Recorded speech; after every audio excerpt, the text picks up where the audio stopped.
Hello friends, welcome to our YouTube channel medico. तो आज का हमारा टॉपिक है हर्निया। तो इसमें हम पढ़ने वाले हैं हर्निया क्या होता है, हर्निया के क्या टाइप्स है, हर्निया किस कारण होता है, हर्निया की वजह से हमें क्या प्रॉब्लम होता है। तो आपको वीडियो पसंद आए तो ज़रूर लाइक करें, कमेंट करें और शेयर करना ना भूलें। तो चलते हैं हम हमारे टॉपिक पे जिसका नाम है हर्निया। तो first we see definition of hernia. Hernia क्या होता है? A protrusion from the cavity wall of any organ, tissue और structure is called hernia. This is mostly seen in the abdominal cavity. कोई भी टिश्यू या कोई भी ऑर्गन किसी भी कैविटी का वो प्रोट्रूड होता है, मतलब बल्ज आउट होता है, बाहर की तरफ दिखाई पड़ता है, बाहर की तरफ आ जाता है, या फिर किसी और कैविटी में बाहर बल्ज आउट होता है, उसे कहते हैं हर्निया। ये ज़्यादातर एब्डोमिनल कैविटी मतलब एब्डोमिनल रीजन में पाया जाता है। Hope so you will understand the definition of hernia. Next we see classification of hernia. Hernia के क्या क्लासिफिकेशन है? तो सबसे पहले है हाइटल हर्निया, जिसे डायफर्मेटिक हर्निया भी कहा जाता है। A protrusion of a part of a stomach into oesophagus through diaphragm. तो हम थोड़ी फिजियोलॉजी देखते हैं। जहाँ से इसोफेगस पास होता है और जहाँ स्टमक को अटैच होता है, तो जहाँ से इसोफेगस पास होता है वहाँ पे एक ओपनिंग है, और स्टमक जहाँ अटैच होता है वहाँ पे एक ओपनिंग है जिसे हाइटस ओपनिंग कहा जाता है। तो वो स्टमक का जो ऊपर का पार्ट फंडस जिसे हम कहते हैं, वो ओपनिंग के तरफ मतलब हाइटस ओपनिंग के तरफ बल्ज आउट होता है, मतलब चेस्ट रीजन के तरफ बल्ज आउट होता है, उसे कहते हैं hiatal hernia. Then next we see inguinal hernia. Hernia in a inguinal canal. Hernia in a inguinal canal, lower part of the abdominal. It is a two types, indirect hernia और direct hernia, जिसे हम दोनों एक साथ देखेंगे। तो indirect hernia when some part of intestine come out from the abdominal cavity and also form a inguinal ring.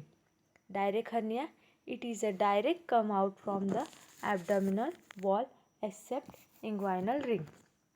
तो सबसे पहले हम लोग देखते हैं indirect hernia.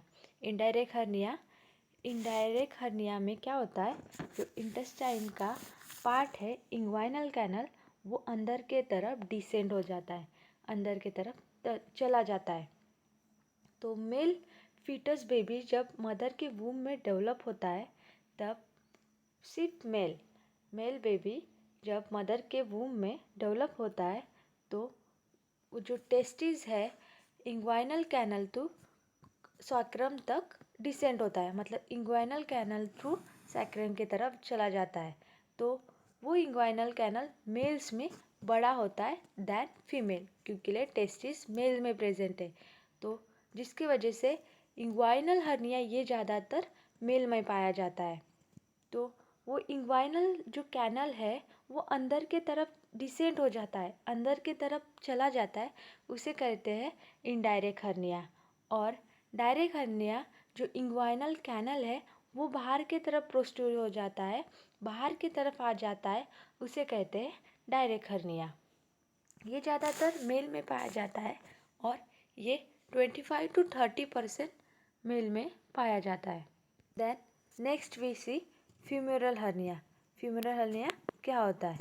Femoral hernia any part of intestine come out from the abdominal cavity through femoral region. जो हमारा femoral canal है, फ्यूमरल कैनल वो वीक हो जाए या फिर वीक होता है, उसका कोई काम नहीं होता है, तो फ्यूमरल कैनल जब बाहर के तरफ बल्ज आउट होता है, प्रोट्रूड होता है, तो उसे कहते हैं femoral hernia. Next ventral, incisional और surgical hernia. Hernia occur due to only surgery और at a site of surgery, मतलब जहाँ भी सर्जरी हुई है, एब्डोमिनल कैविटी में बोलो, इंग्वाइनल रीजन में बोलो, फ्यूमरल रीजन में बोलो, जहाँ पे भी सर्जरी हुई है वहाँ के टिश्यू जहाँ पे वो सर्जरी का पार्ट साइट हील हो रहा है, जो सर्जरी की साइट है वो हील हो रही है, वहाँ का जो स्कार है वो प्रोस्ट्रूड होता है, वहाँ के टिश्यू प्रोस्ट्रूड होते हैं, तो उसके वजह से उसे सर्जिकल हर्निया, इंसिशनल हर्निया कहा जाता है। Next we see this are the reason we learn incisional, umbilical hernia, inguinal region, femoral region. These are the hernia we learn now. Then next we see causes और etiology. मतलब क्या किसके वजह से hernia होता है। Weakness of a muscles weak हो जाने के कारण, तो मसल्स वीक हो जाते हैं, सबसे इम्पॉर्टेंट रीजन तो मसल्स टिश्यू वीक हो जाते हैं, उसके कारण स्किन टिश्यू मसल जो है वो प्रोस्ट्रूड होते हैं। Next is increase intra abdominal pressure, increase in intra abdominal pressure. तो जैसे किसी पेशेंट को इंटेस्टाइनल ऑब्स्ट्रक्शन जैसी प्रॉब्लम होती है या फिर कॉन्स्टिपेशन होता है, तो उसकी वजह से एब्डोमिनल पे प्रेशर आ जाता है, उसके वजह से भी टिश्यू या फिर मसल्स प्रोस्ट्रूड हो सकते हैं, देन हर्निया हो सकता है हमें।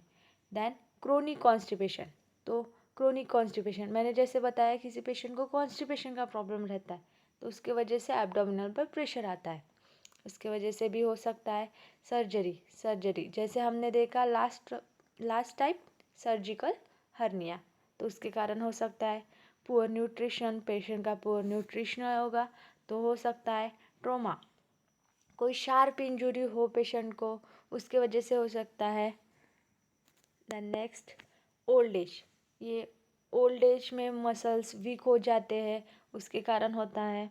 हैवी वेट लिफ्टिंग, हम कोई भारी सामान उठाएंगे या जैसे कि जिम वाले वेट लिफ्टिंग करते हैं, तो एब्डोमिनल पे प्रेशर आता है, उसके वजह से भी हो सकता है।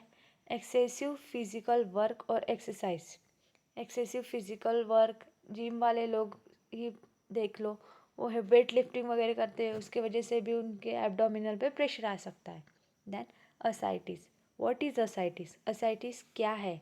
Collection of fluid in a peritoneal cavity, peritoneal cavity में फ्लूइड कलेक्ट हो जाना, जिसके वजह से एब्डोमिनल पे प्रेशर आता है, उसके कारण हो सकता है। प्रेगनेंसी में क्योंकि जो फीटस है मदर के यूटेरस में डेवलप होता है, जिसके वजह से यूटेरस पे एब्डोमिनल पे प्रेशर आता है, उसके वजह से भी हर्निया हो सकता है। देन ओबेसिटी, मतलब मोटापा भी the reason of the hernia. Then we see sign and symptoms of hernia in sideline hernia, in rolling hernia. तो इन साइडलाइन हर्निया जैसे हम लोगों ने देखा, फर्स्ट टाइप हाइटस हर्निया जहाँ से ओपनिंग है डायफ्राम की, उसे हाइटस कहते हैं। तो वो जो स्टमक का जो पार्ट है फंडस, वो ओपनिंग की तरफ बल्ज आउट होना, उसे ही इन साइडलाइन हर्निया कहते हैं। और इन रोलिंग हर्निया मतलब स्टमक का जो फंडस पार्ट है वो बल्ज आउट होता है, सिर्फ फंडस का पार्ट, स्टमक का पार्ट फंडस बल्ज आउट होता है। और इन साइडलाइन में वो फंडस जो है वो इसोफेगस के तरफ मतलब ओपनिंग के तरफ बल्ज आउट होता है। तो इन साइडलाइन हर्निया क्या साइन एंड सिम्टम्स देखे जाते हैं? Heart burn up to 30 to 60 minute after meat, खाना खाने के बाद 30 से 60 मिनट तक हमें एसिडिटी समान, हार्ट बर्न समान लगता है। इन रोलिंग हर्निया में डायस्पोनिया मतलब ब्रीथलेसनेस, ब्रीथिंग डिफ़िकल्टी होती है। Pain like angina pain, chest pain होता है। Pain increase in supine position और decrease in standing and sitting position. जब हम सुपाइन पोजीशन पे होते हैं तब हमें पेन इंक्रीज़ होता है, बढ़ता है। वही हम बैठे रहे या खड़े हैं तो पेन हमारा डिक्रीज़ हो जाता है और इसमें वॉमिटिंग भी हो सकती है। देन नेक्स्ट इन स्ट्रैगुलेटेड हर्निया, जहाँ पेशेंट को पेन होता है वॉमिटिंग होती है, स्वेलिंग ऑफ हर्नियल स्लैक, जो भी प्रोस्ट्रूडेड स्किन है बाहर की तरफ जो दिखाई देती है वहाँ पे स्वेलिंग आती है। पेरिटोनियल इरिटेशन होता है पेशेंट को, पेरिटोनियल रीजन में इरिटेशन होता है, फीवर होता है पेशेंट को। Then next we see diagnostic evolution. तो इसमें क्या इन्वेस्टिगेशन किया जाता है? तो सबसे पहले चेस्ट एक्सरे, चेस्ट एक्सरे किया जाता है क्योंकि जैसे कि हाइटस हर्निया देखा वो चेस्ट रीजन में पाया जाता है। Then barium meal test. तो बेरियम मिल टेस्ट क्या है? ये भी एक टाइप का एक्सरे है जहाँ हम डिटेक्ट करते हैं कि एबनॉर्मलिटीज़ ऑफ इसोफेगस में एबनॉर्मलिटीज़ है, स्टमक में एबनॉर्मलिटीज़ है या स्मॉल बॉवेल रीजन में एबनॉर्मलिटीज़ है, तो उसे कहते हैं barium meal test. Then next we see medication. तो क्या मेडिकेशन दिया जाता है हर्निया वाले पेशेंट को? सबसे पहले है antacid for heartburn, example magnesium hydroxide. तो एंटासिड जैसे हमने साइन एंड सिम्टम्स देखा, इन साइडलाइन हर्निया में जहाँ पे पेशेंट का हार्ट बर्न होता है 30 to 60 मिनट बाद खाना खाने के बाद, तो एंटासिड दिया जाता है हार्ट बर्न के लिए, जिसका एग्जांपल है मैग्नीशियम हाइड्रोक्साइड। उसके बाद है एंटी इमेटिक तो एंटी इमेटिक फॉर वॉमिटिंग। तो साइन एंड सिम्टम्स में देखा कि वॉमिटिंग होती है पेशेंट को, तो वॉमिटिंग का कंट्रोल करने के लिए हम एंटी इमेटिक देते हैं। देन प्रोकाइनेटिक एजेंट, जो बॉवेल इंटेस्टाइन की एक्टिविटी के लिए वो इनएक्टिव हो जाते हैं, मूवमेंट नहीं होती है, तो प्रोकाइनेटिक एजेंट उसको एक्टिव करने के लिए, उसकी मूवमेंट करने के लिए देते हैं। तो उसमें एग्जांपल है मेटोक्लोप्रामाइड। तो उसके बाद है एंटी हिस्टामाइन क्यों दिया जाता है? जैसे कि किसी पेशेंट को किसी चीज़ की एलर्जी हो, एलर्जी के सिम्टम्स हो, जैसे किसी को कफिंग स्नीजिंग चालू हो जाती है तो हम सिट्रेजिन देते हैं। तो ऐसे किसी पेशेंट को उनको एलर्जिक सिम्टम्स आए तो हम एंटी हिस्टामाइन देते हैं। Then next dietary management.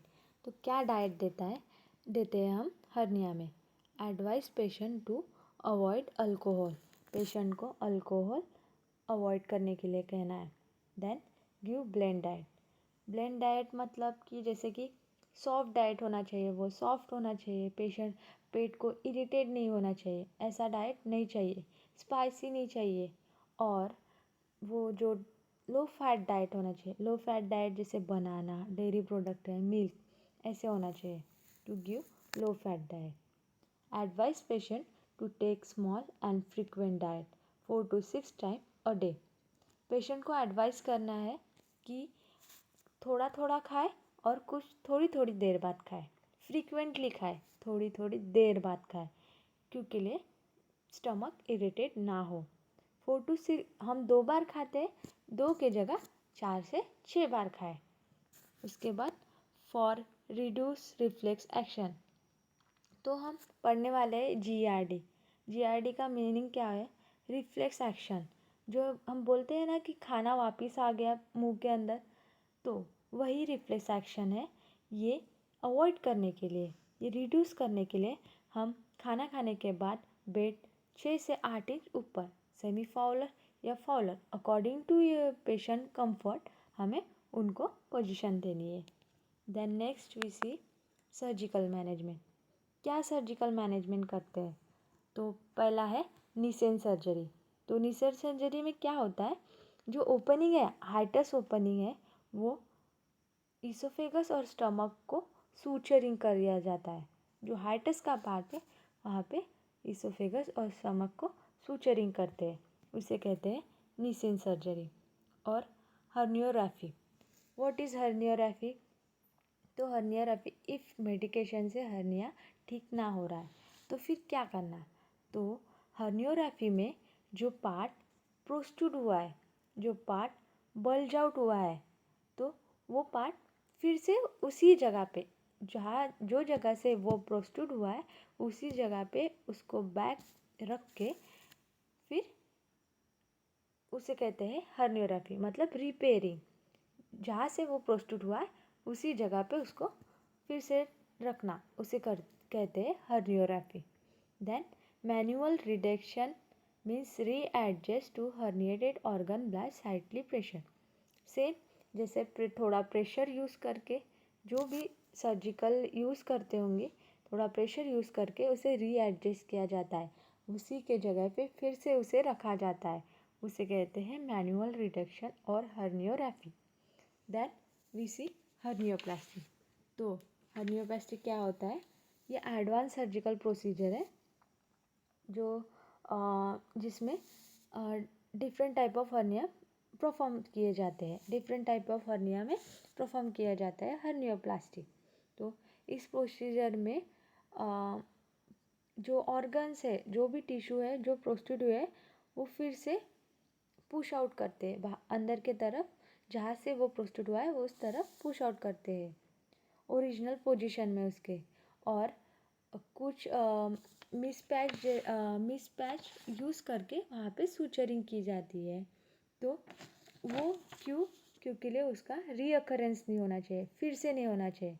मतलब हर्नियोप्लास्टी ये एक सर्जिकल प्रोसीजर है, एडवांस सर्जिकल प्रोसीजर है। ये हर हर्निया में किया जाता है, जिसमें जो बल्ज आउट पार्ट है उसको फिर से रिप्लेस किया जाता है और वो रीअकरेंस नहीं होना चाहिए, मतलब फिर से ना आना चाहिए।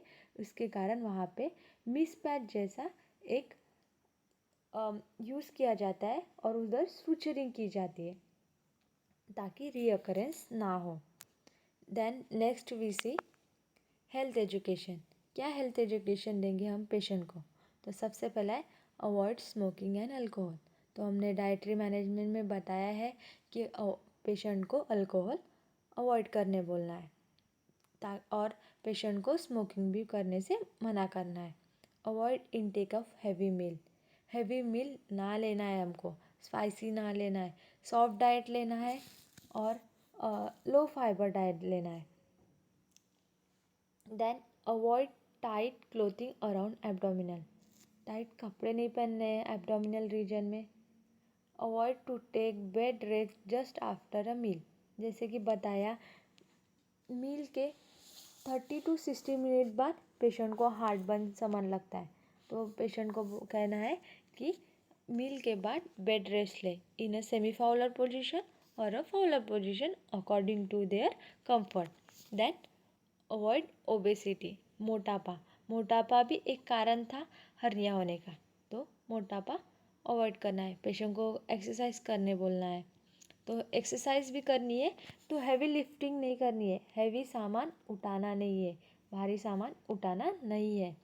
Then next we see nursing management, nursing diagnosis में सबसे पहले imbalance nutrition less than body requirement related to difficulty in swallowing, acute pain related to dysphagia, ingestion of abrasive agent or tumor or reflex. Then next, deficiency knowledge related to treatment and rehabilitation. Then next, I hope you will understand और video को like, comment और share करना ना भूलें। Thank you.